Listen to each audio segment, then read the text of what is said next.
After 4 days, all 5 people that were aboard the Titan submersible are now believed to be dead. And this comes as the search crews discovered debris off the bow of the sunken Titanic wreck, nearly 2.5 miles underwater. The Coast Guard says it's consistent with a catastrophic implosion. The sub lost contact with the research vessel it launched from on Sunday morning, 1 hour and 45 minutes into its descent to the Titanic.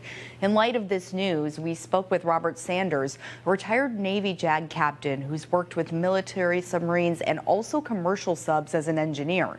He says the implosion could have happened at the moment when the submersible lost contact with its mothership, but the timing is something we simply don't know at this point.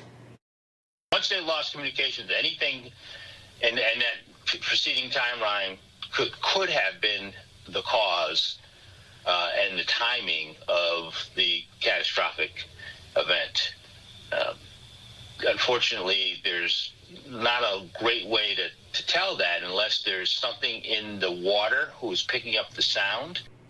So how exactly does a submersible implode? Again, that's something we just don't know in this case. Sanders says next, submersibles that were part of the search will attempt to remove the debris, and experts will do scientific analysis to glean what they can about the tragedy. He says there are a few different ways the implosion could have occurred. One of the reasons that may be looked at immediately is the hull of this vessel was carbon fiber as opposed to steel. It was 5 inches versus what some in the industry have said should have been the standard of 7 inches. And if this was a Navy vessel, after a certain number of dives, it would be pulled and it would be x-rayed to look for microscopic cracks. Those microscopic cracks can cause the vessel walls to weaken. The tourist sub lost at sea, and the massive search that followed now raises legal questions for the high-risk travel adventure business. If you're going to work in these environments, the unfortunate thing is that people are lost. These happen to be civilians, but some mariners, submariners in the U.S., submariners in the British, those who board those vessels and dive deep into the sea to do different things are at risk every day. But safer and safest is how they try to operate.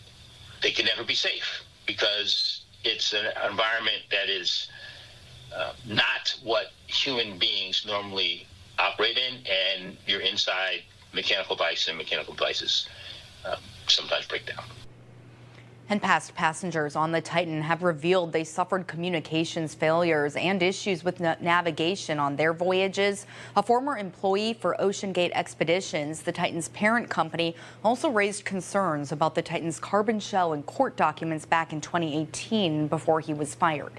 Today, OceanGate released a statement saying they believe the 5 men on board have sadly been lost. It reads, "These men were true explorers who shared a distinct spirit of adventure and a deep passion for exploring and protecting the world's oceans. Our hearts are with these 5 souls and every member of their families during this tragic time.